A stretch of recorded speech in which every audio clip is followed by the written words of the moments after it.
Hello, hello! My name is Miriam. So nice to have you guys join us again. You are listening to BreakFEST, a conversation about film festivals brought to you by a group of UBC students, scholars, critiques, and overall cinephiles. This week, we are focusing on the 21st edition of the FEST Film Festival, which focuses on emerging filmmakers and artists. Coming up on this episode, we have some highlights from the week, film digestion and analysis, as well as interviews with some industry officials around the festival.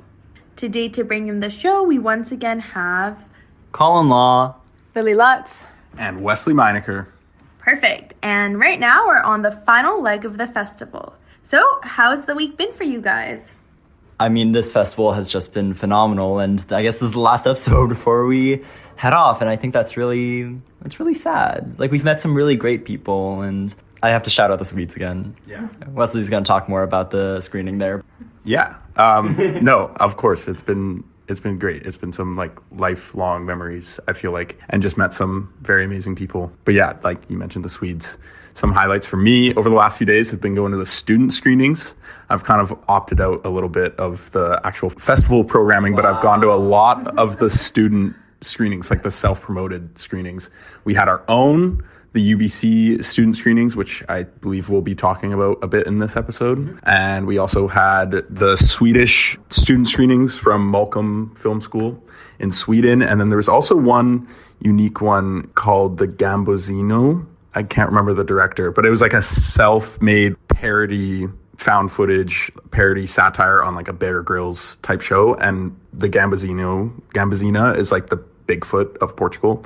And that was very entertaining. And then, yeah, the Swedish films, which were all excellent, very high production value, very funny, very entertaining. I was extremely impressed by all of those. And I just love that you can tell that there's such a community. They worked on each other's films, and we're lucky to be able to sort of be accepted into that. Yeah, I thought all the screenings made by students have been very impressive. It's good to hear them being brought up in conversation, and it's not just films that are going forgotten. They're leaving an impact at this festival, and so are all the shorts and features. But yeah, it's very impactful to see these students building their careers, especially through the networking and dinners and passing by people in the hallway and the elevators. It's been good, and it's sad to see some people starting to leave. Honestly, I probably will never see these people again, but staying connected on social media. Sorry.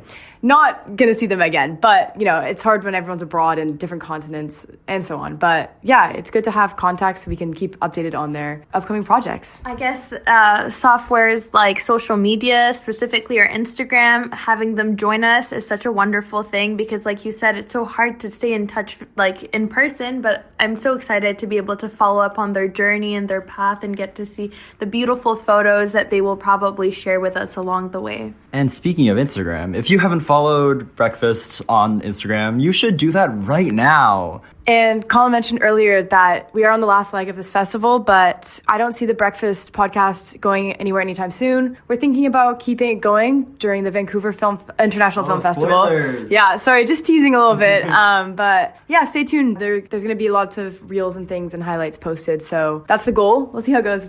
Yeah, so welcome to the show, guys. Thanks for tuning in. And we're going to transition now to our film digestion segment. Bye. Bye. See you. Well, we'll see you in a second.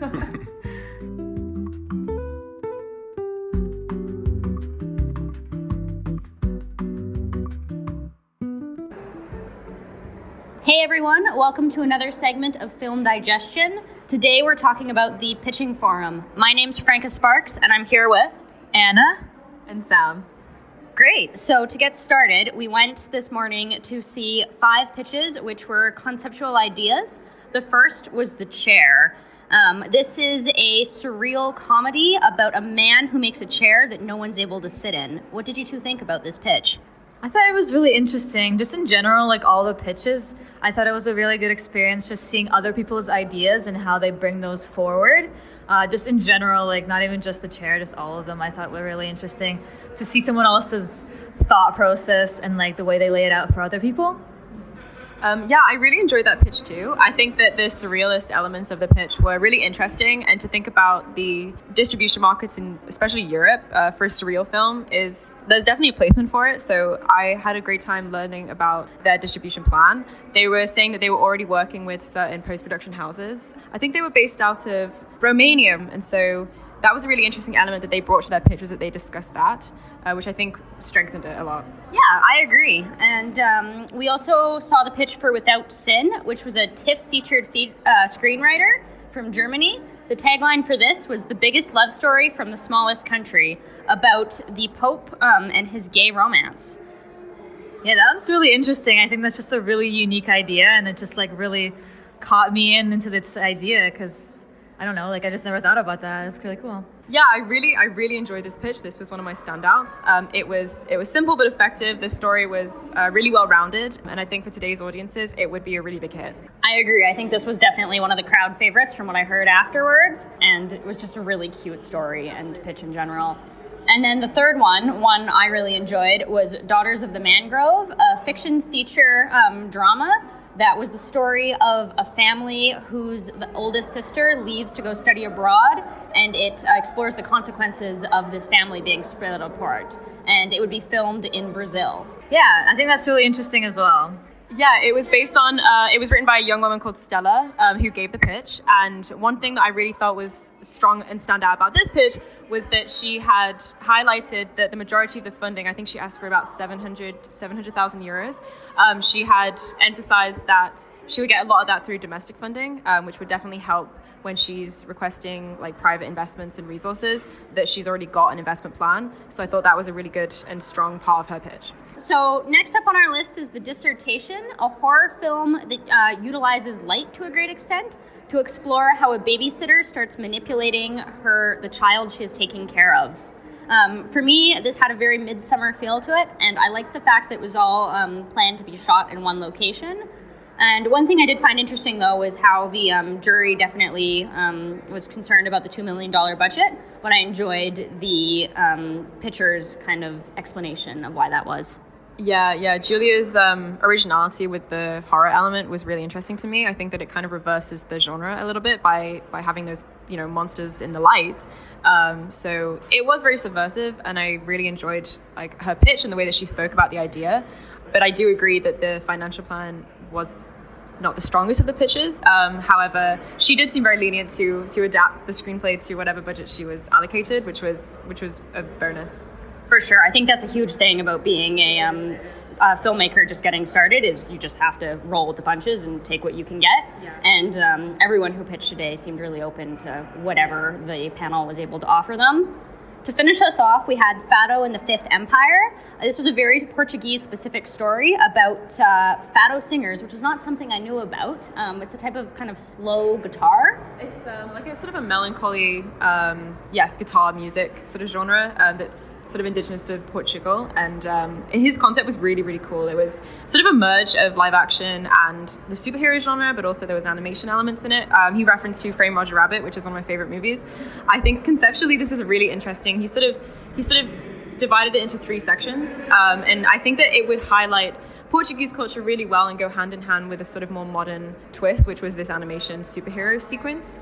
So he came about it in a really creative way, and I thought that the originality of this pitch was probably one of the most standout ones. And yeah, I thoroughly enjoyed the way that he had structured it, where he had a conceptual video along with it, which he had shot. He was a music video director, so he was coming from a place of experience, which I think helped this pitch too.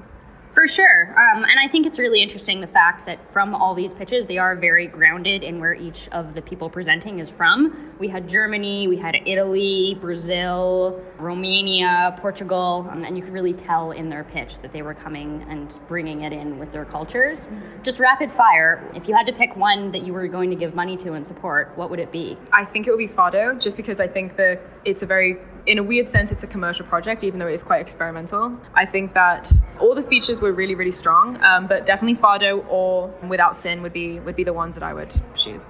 Great. I think for me personally, I would go Daughters of the Mangrove. I think her pitch was really strong. You could tell she had experience within this kind of world. And I love the fact that she was really situating it within Brazil. However, Without Sin would be a very close runner-up from there. Yeah, I'd say Without Sin for me as well. It was really interesting. Awesome. Well, that's the end of our segment. Thanks so much for tuning in, and stay tuned for more.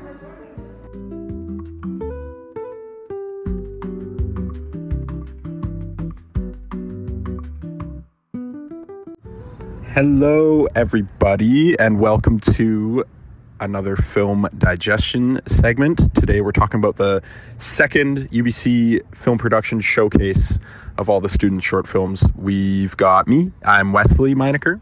I'm Franca Sparks. And I'm Kat Sawatsky.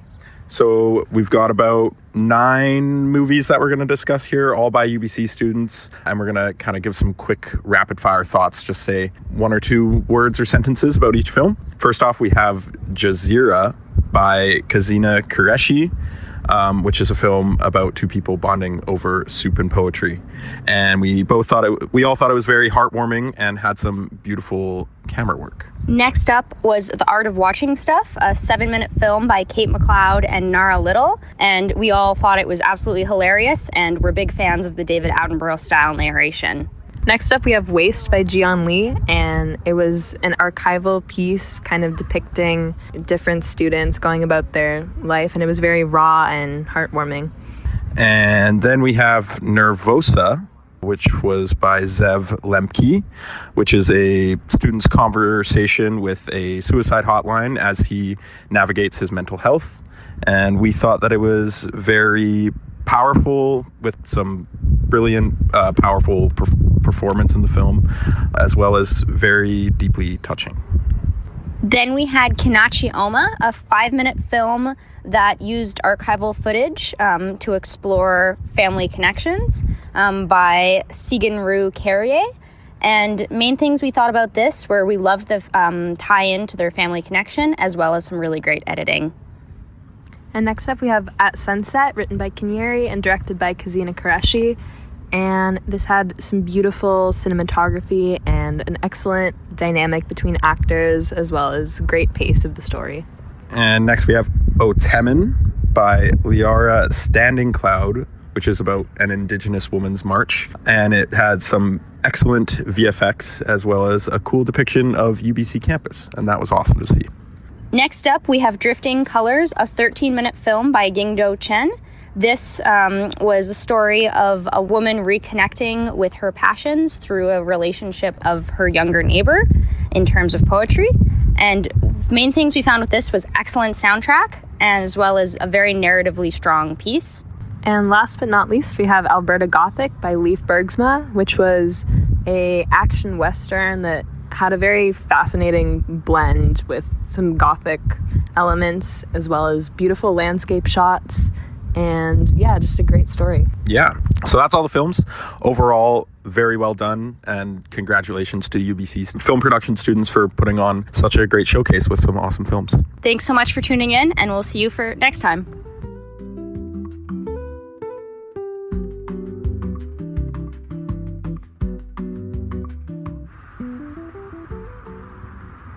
Hey, and we are back with an interview now with Colin.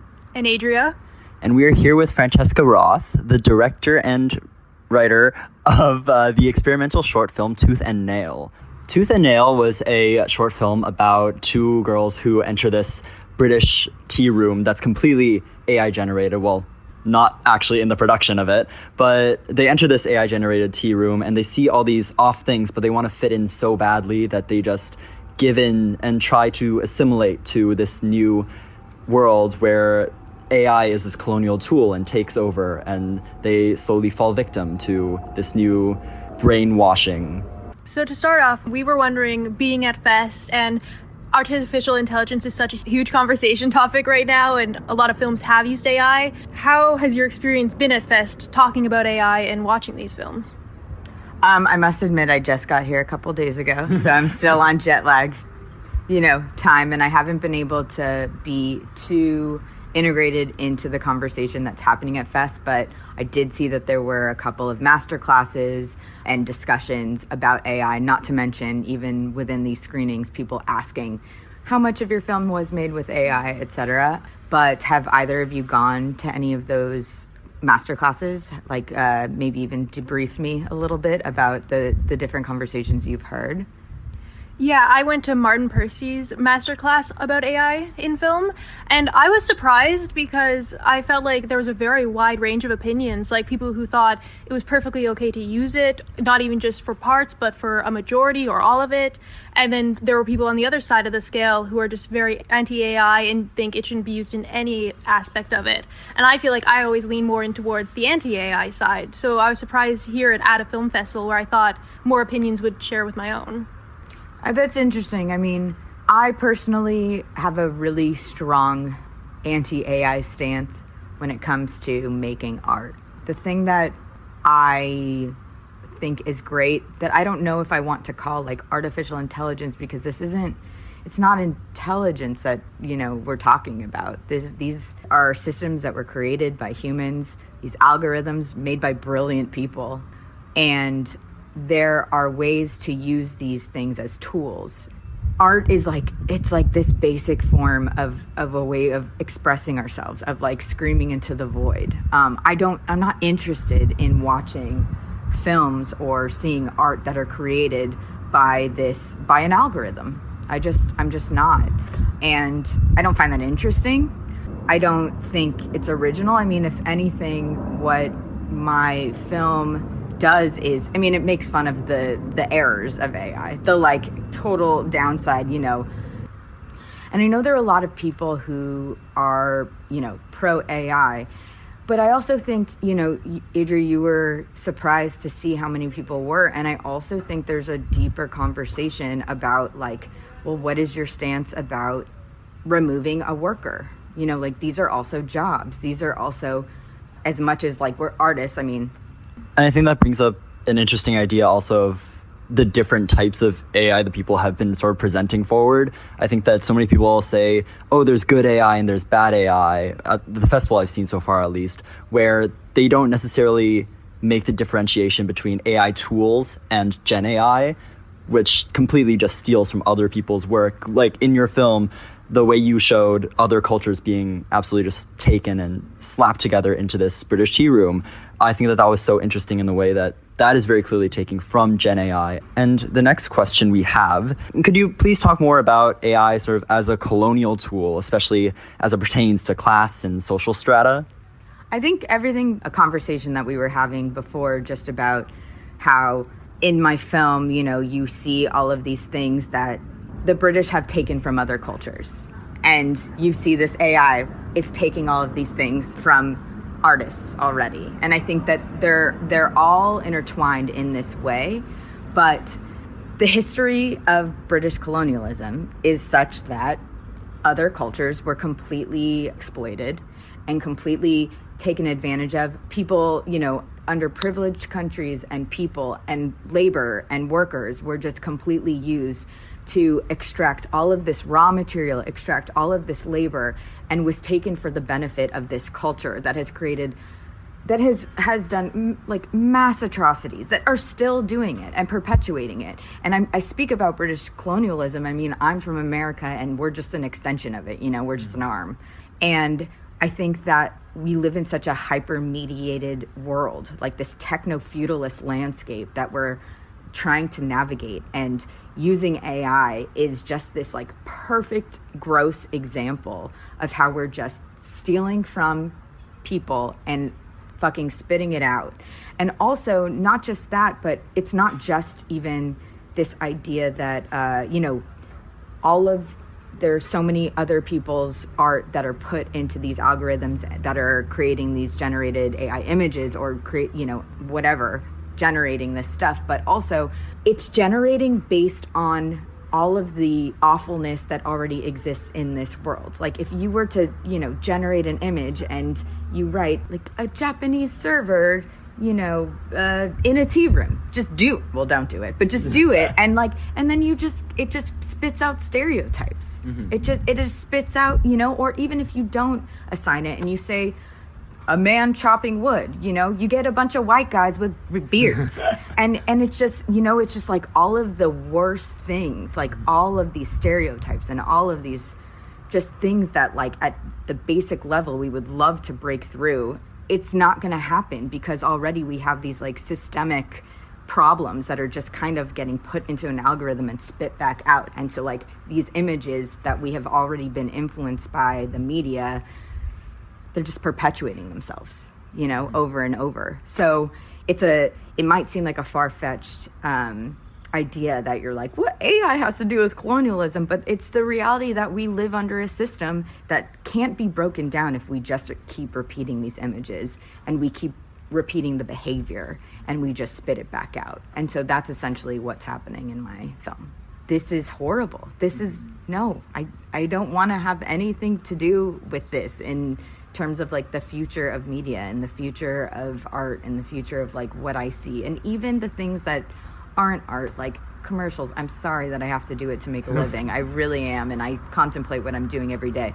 But even we don't need to see. We don't need it. We just don't need it. There's so many talented creators, and it's just this perpetuation of capitalism. Like, how do we make things quickly? How do we brainwash people? How do we survey people, and perpetuate this stuff? And our last question here. We wanted to talk a bit about the film and the design of it, and like, could you tell us about the small details that you used to like represent these beliefs in AI? Because the production design was so intricate and. Yeah. So Caitlin Williams was my production designer, and she's amazing. And we set up this room so that, this is intentionally a maximalist situation. Like, you have to watch it again, to catch this stuff. There's just too much. And there was a lot also that you weren't able to see because I had to cut it out. But basically, it was really important that every detail represented something. So every single thing, if you were to point out, I could say, this is why I chose each thing. But it was, originally I had generated images just to see, well, basically I had spoken poorly about AI, but then I was like, I need to know what I'm talking shit about, essentially. But it was hilarious because I just kept generating these images that were just so insane and had such insane details. Like, for example, I had a server that was holding chopsticks that were completely uneven. Like, they couldn't even get a pair of chopsticks correctly. So our server even has that. But then it was really important that like every single thing, like including the food on the table, represented things that were colonized by the British. So, there's a point where Violet takes a bite of a cupcake and she's choking on a cotton ball. Cotton being a resource that was stolen from British colonialism. And that's the same with diamonds. And that's the same, and so she has this cup that she breaks her tooth on a diamond. All of these things that were consumed, all of these things that were taken by this culture, but also have been perceived to be like fancy and beautiful. Like these are basically become the demise of these two gals, is really what was important. But then there were also things that you didn't get to see, where the server has a box of tea bags, and that, sound like they might be yummy, like multi-camp Balfour or Zenith Peeled Paradise. Like, but these are all referencing these atrocities that were committed by British forces, like that have caused genocides and caused like fucking just the worst things, that crimes against humanity. But this idea that like sweet Caribbean sunrise, like things that were just stolen from all of these different cultures that have been packaged into this like fancy, or for lack of a better word, packaged into this palatable or like aspirational way of living, when really it's all just built on the backs of human beings. But no matter how hard I tried, I can't get the mistakes of AI right, and that's what I think was really cool about the production design. Was I'm trying to emulate this completely flawed thing, and as a human being, I can't do it. Like, you can't beat the errors of this algorithm. That's not human. They get it so wrong that I can't even get it that wrong as a human. Thank you so much for coming in. Yeah, thank you. Thanks so much.